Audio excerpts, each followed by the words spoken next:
Pod Network Entertainment.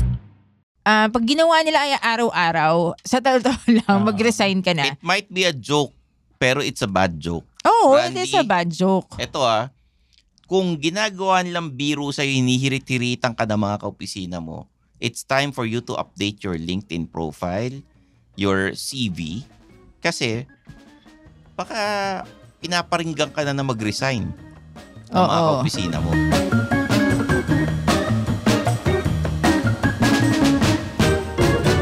Mga Immortal, welcome to the Underpaid Podcast. I'm your host, Stanley Chi. Ito ang podcast na pro-employee para sa mga Immortal, wherein we talk about work-related topics in a light manner na parang nagkukwentuhan lang tayo. In this episode, meron tayong Office Confessions. Office Confessions. Ito yung mga favorite mo, Stanley eh. Babasahin po natin ang message na pinadala ni Randy. Hindi po niya tunay na pangalan to. Randy Horton? No, Randy. Na nagtatrabaho sa isang opisina sa Makati. Pero bago yan, papakilala ko muna yung mga kasama ko. Ang aking co-host na si Zar de los Reyes, ang inyong career coach at Upwork expert. And si Jeff Nunez, ang mayor ng TPN. Okay? Sheesh! Bago natin simulan ng episode, please like and subscribe to the Underpaid Podcast sa Spotify, Apple Podcast. Meron din po kami social media accounts. Facebook, Instagram, TikTok para sa Underpaid.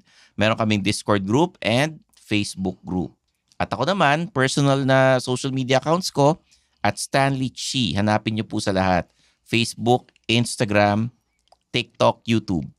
Okay? Type niyo lang yung pangalan ko. At also, please follow Suplado Motors. We interview people regarding different cars, motorcycle, ganyan. No? So, kung kayo mahilig sa mga sasakyan, mga tsikot, mag-subscribe kayo sa Suplado Motors, Facebook, Instagram, TikTok, YouTube. Lahat ng socials. At magkakaroon kami ng collaboration with Julius and Tintin sa 1PH. Abangan niyo yun. Okay? Oh, diba? Exciting. Exciting po ito. Marami kaming gagawing pakulo para sa mga listeners, sa mga viewers natin. Zar? Ayun, connect with me sa LinkedIn, Zar de los Reyes 1. So, very active ako sa LinkedIn. So, makikita nyo may mga post talaga ako doon, either for jobs or anything about Upwork. And then, follow me on my social media accounts. So, I have TikTok, Instagram, YouTube, Facebook. Okay. Jeff? Yung YouTube channel ng The Pod Network Entertainment. Nando doon ang video podcast ng Underpaid. At subscribe kayo. Happy Hour Homies. Happy Hour sa IG. Homies. Kahit wala akong IG. Happy Hour .homies. Hindi niya alam. Hindi ko alam. Kasi nag-isip siya eh. Happy Hour Homies. No? Okay. May hesitation eh. Wala kasi ako sa... Wala akong IG eh. Pero ito kung napansin nyo mga Immortal, unti-unti namin binabago ang cover photo ng Underpaid. Napakaganda. Magkakaroon na tayo ng merch kasi meron na akong kinakausap na suppliers. Nice. Para sa t-shirt, caps, stickers, and sana mayroon tayong jacket or hoodie. Sana. Gusto ko lang sakto yung hoodie kasi magtatagulan. Oo. Gusto ko lang payong, hoodie. gusto mo? Hindi natin kailangan ng payong. Cap, may cap. Cap meron. Poncho, okay. poncho na. Walang poncho, wala. Okay.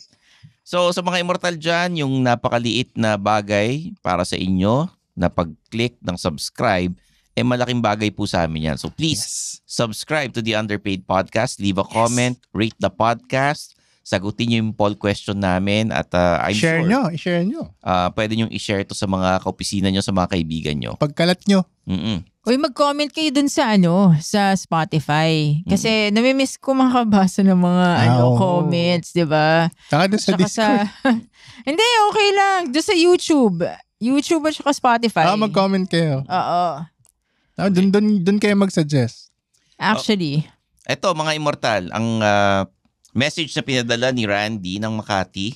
Nagtatrabaho siya sa isang office doon. At ang sabi niya, Dear Underpaid Podcast, ako po si Randy. Isa po akong immortal at hindi ko na po sasabihin ko ano ang trabaho ko sa isang opisina sa Makati.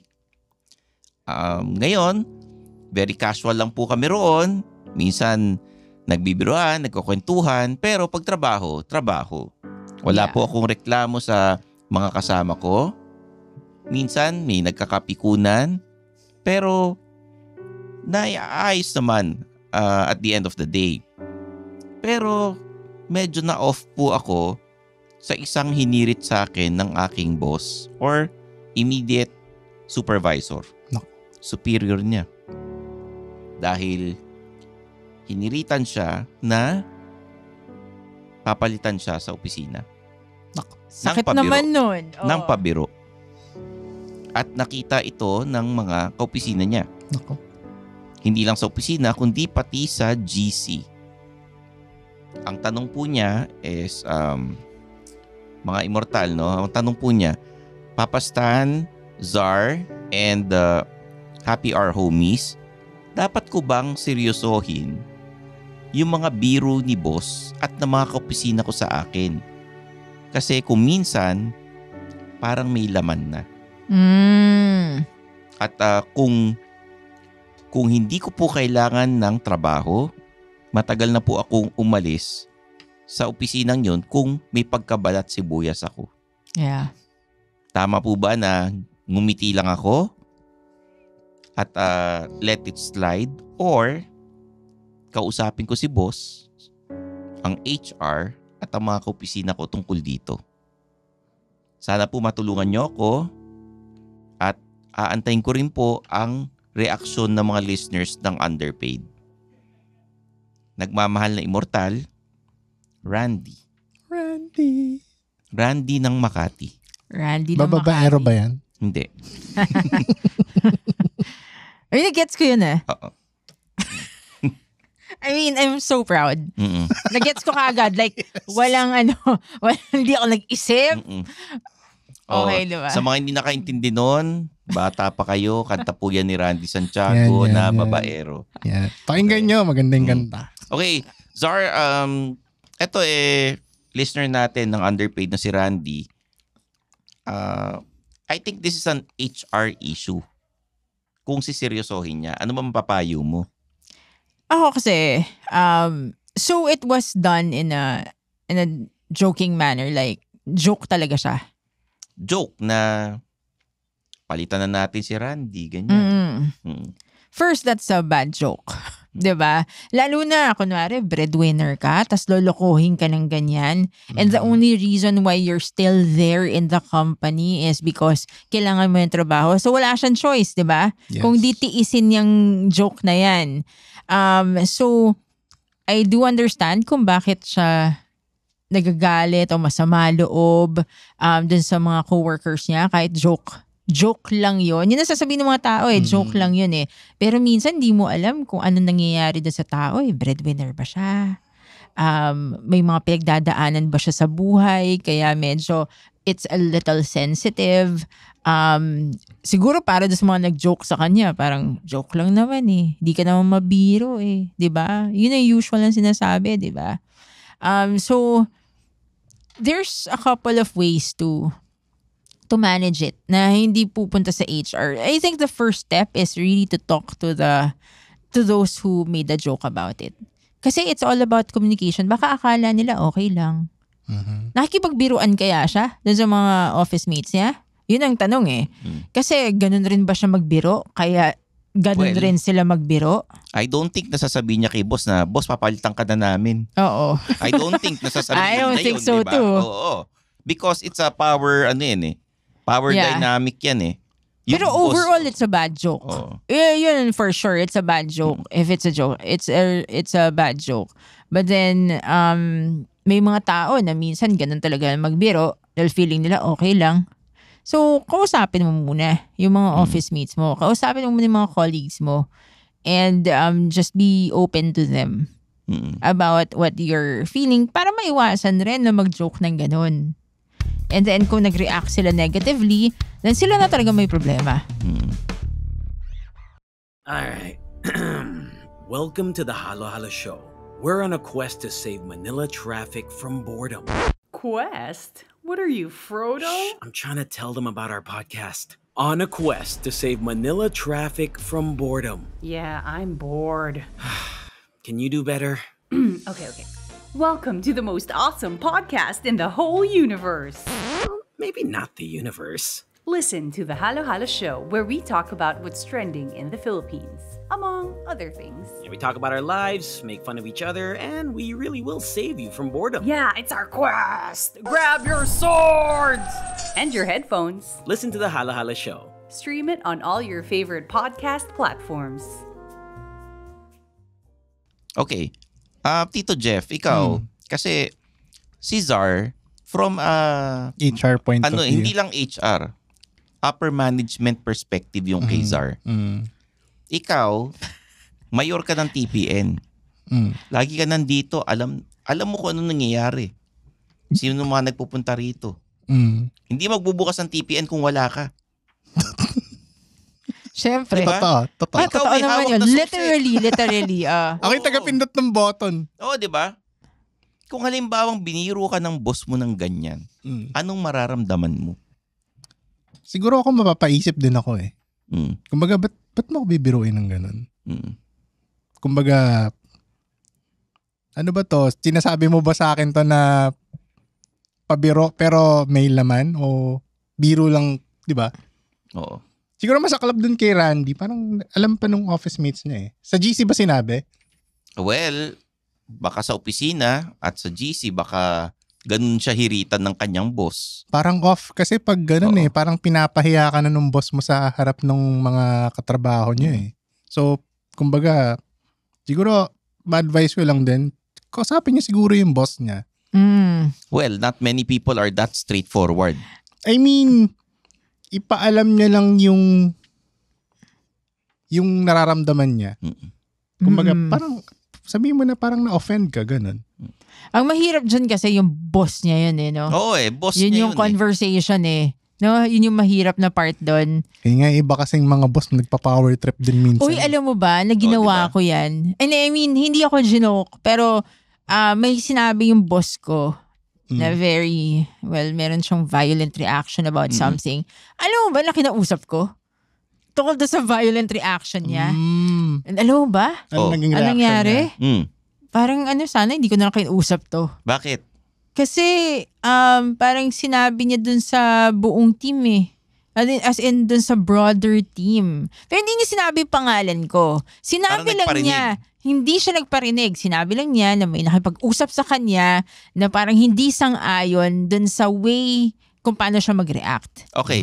Yung mga ganun. Meron ganun. Ano to? Pilipino? Amerikano? Amerikano. Amerikano. Well, mas straightforward sa ibang bansa. So they would Pero appreciate nagulat, it. Pero hindi niya appreciate. Hindi niya na-appreciate. And then, pero nagulat ako doon kasi, diba, kinausap ko talaga siya. Professionally, boss ko Professionally, kinausap ko siya. Tapos biglang, in-announce niya doon sa lahat. In-explain niya kung bakit siya gano'n. Pero hindi ko yung nakita yung na positive Parang okay. Parang pinapahiya ako. Pero hindi niya sinasabi pangalan niya. May mga ganito kasi, halimbawa sa'yo, sa ibang bansa yan, mas straightforward. Siguro kahit papano, medyo professional talaga. Pag sa Pilipinas nangyari yun. Parang lulukuhin ka pala. Kinausap ka ng HR, kinausap mo yung HR, kinausap mo yung boss, sasabihin sa susunod na meeting, sige hindi ako magbibiro kasi baka mamaya may ma-offend, baka mamaya may masaktan, di ba? Parang idadaan pa sa joke eh. Parang Stanley, parang naranasan mo yan, no? Hindi, kasi marami akong naranasan sa trabaho na kung medyo mahina loob ko, hindi ako tumagal. Kaya lang, iniisip ko, ako personally, ito nangyari, may mga kailangan akong bayaran. Empleyado ako kailangan ko makisama. Sometimes, ang mga immortal, wala silang choice. They have to suck it up. Titiisin nila yung mga hirit na kung sino-sino para hindi magkagulo, para tuloy-tuloy yung trabaho. Totoo. Kasi at the end of the day, after office hours, wala na, hindi mo na sila isipin. Okay. Ngayon, it will boil down kung si Randy talagang maramdaming tao. Diba? Okay, let's put it into perspective. Una, walang choice si Randy. Wala siyang choice. So, absorb lang niya yon. And given yung local behaviors ng mga managers na parang they would take it personally kapag sinabi mo sa kanila. So, merong ganong issue.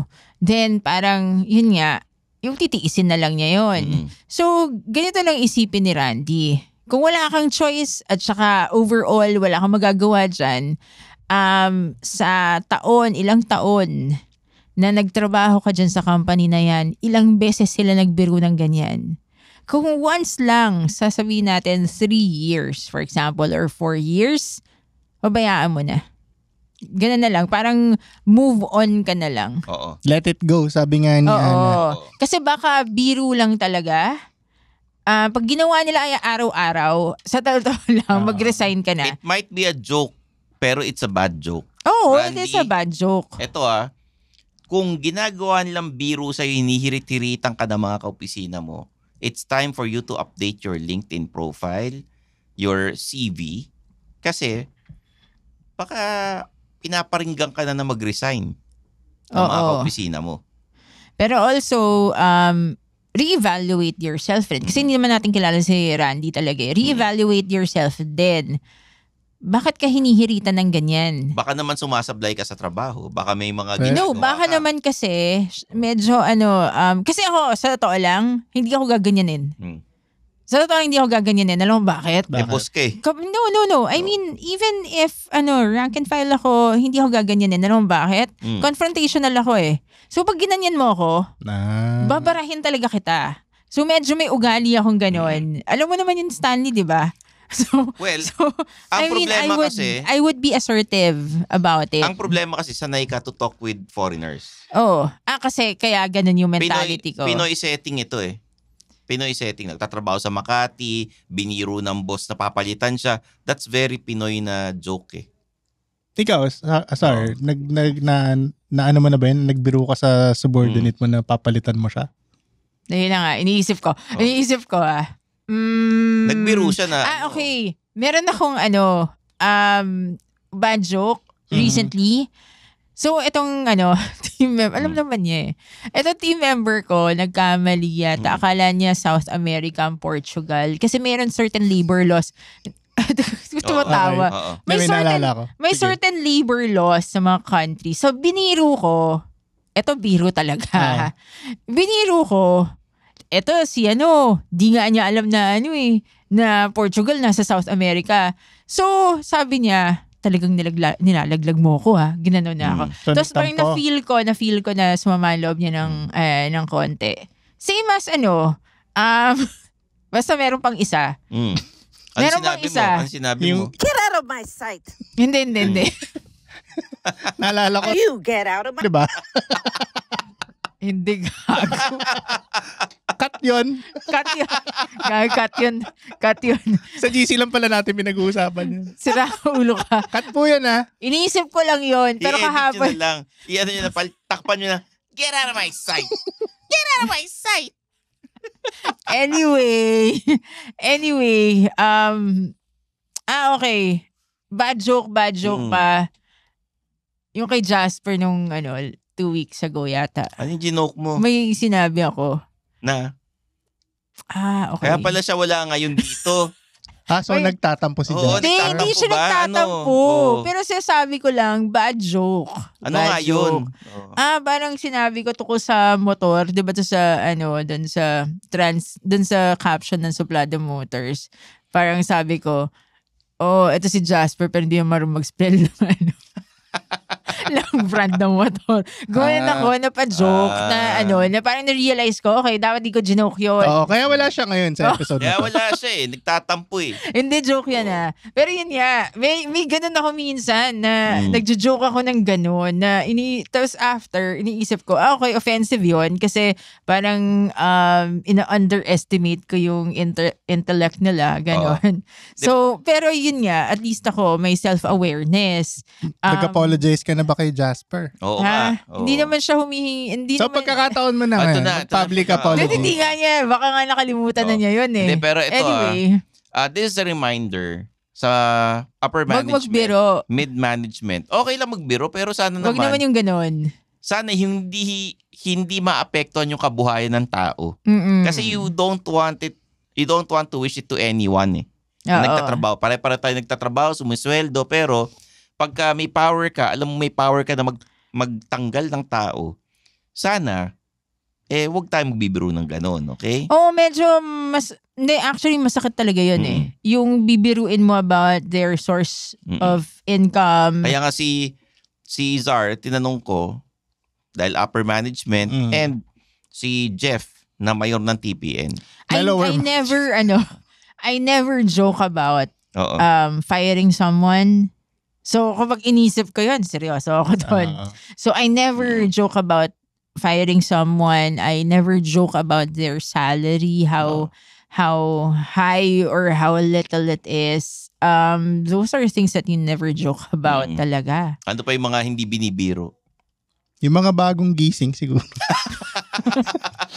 Pero pero yung mga naiintindihan gutom yan, ko. huwag yung bibiruin yan. Yeah, no. Kung kunwari sa'yo, Stanley, kung nangyari sa'yo yan, anong gagawin mo? Ako? Oo. Anong biniro sa akin, halimbawa? Ayun nga, tanggalin ka na. Ano? Pag ginawa sa akin yan, hindi ko papansinin. Pero isi-screenshot ko yan. Okay. Hindi, isi-screenshot ko. Kasi darating yung panahon na yan na magmo-motivate sa'yo to do better. Akala ko si screenshot niya kasi darating ang panahon na may pang-blackmail siya. Hindi, no, you don't use it. Kumbaga, motivate yourself to do better. Bakit ka biniro ng ganyan?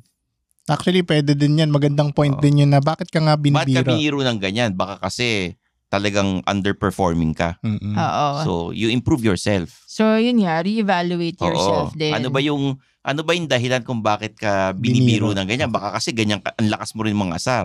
Oo. Huwag ka naman pikon kasi ganyan ka rin magbiro Subukan yung biruin yung boss. Boss, last day mo na bukas. Pero kung talagang yung wala ka namang ginagawa, yung ni-reevaluate mo na sarili mo, tapos sila talaga may problema, at wala kang choice, kundi tanggapin yan, edi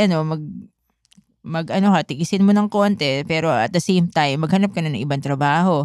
Kung palagi nilang ginagawa, Yung culture kasi ng kumpanya, baka mamaya, very casual, ganun kayo maghiritan, di ba? Yung mo dati, sa advertising, salbahe yung mga ibang opisina ko ron sila, alam mo magkakaibigan, pero ang batian nila, kurutan ng utong, mga lalaki.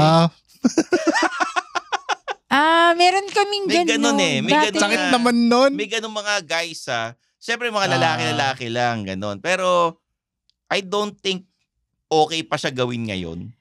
Okay. Alam mo, meron akong mga co-trainers dati. Didilaan nila yung finger nila, tapos lalagay nila doon sa tenga ng ibang guy, tapos sasabihin nila wet willy. Napaka-social naman ng joke na yan. Wet willy. Ano ba yan? Ewan ko. Kami yung mga joke lang namin sa tuhod, yung sisipahin mo, biglang mahuhuli. Ay, gutom. Yung mga ganun lang Pang mahirap yung mga jokes namin Pero gross, hindi mo gross. Nadidilaan nila yung finger nila, tapos gana yung tenga mo. Ang tanong, lalaki sa lalaki yun Ang tanong, sino si Willie? Kuya Will. Pero sana mga immortal nakatulong itong episode sa inyo. Kung meron kayong mga questions sa amin, whether sa career, sa kaopisina ninyo, katrabaho, mga boss ninyo, or kahit sa sarili nyo, mag-message na kayo sa amin. Papayuhan namin kayo. Oo. Okay? Pag ako talaga niloko ng ganyan, baka mamaya, ano pa masabi ko, Kung ako biniro ng ganyan, di syempre, ina-update ko na yung CV ko, tsaka ginagawa ko na yung resignation letter. Or sabihin ko, baka ikaw. Ganun. Diba? Medyo, So tayo, ingat lang sa pagbitaw ng mga salita. Mahirap nang bawiin yung mga ganyan. Actually, totoo. Huwag niyong bibiruin yung taong hindi niyo masyadong kabiruan. Oo. Diba? Lalo na kung yung boss mo medyo, matanda na ba yung boss niya? Kung medyo, kabiruan niyo si boss, pero may barrier pa rin. May boundary. May limit, may boundary. May boundary Yung mga tungkol sa pera, tungkol sa kabuhayan, mag-going joke yun. And at the same time, sana sa mga upper management, huwag kayo magbiro ng ganun. Ano ba kayo? Medyo sensitive yan Or bago nyo bitawan, try nyo muna sa sarili nyo kung ano mararamdaman nyo pag kayo biniro ng ganun.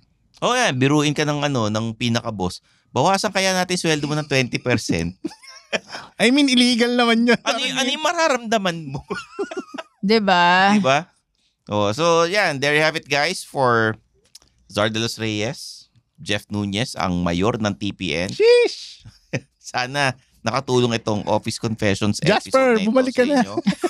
Ka na magtampo. At inaabangan Uy, baka nga nakalimutan. Huwag mo pakita itong episode na to natin kay yung Jasper. public apology ni Zar. Yan. Ano ba? Eh di ganun lang kadali yun. Oh. Jasper, sorry. Hindi, joke lang na, yun. Hindi siya ano. nagtampo. Hindi siya nagtampo. Hindi, Oo. I mean, Jasper, sorry kung Pero hindi na siya ano. babalik sa ano. joke lang. Sorry, ginoke kita. Pero binigyan naman kita ng ng advice kung paano i-spell yung mga anong... Parang ano pa rin no? Nakakaano pa rin. Hindi, magaling naman si Jasper. Oo. Okay. There you have it, guys. I'm Stanley Chi, and this is the Underpaid Podcast.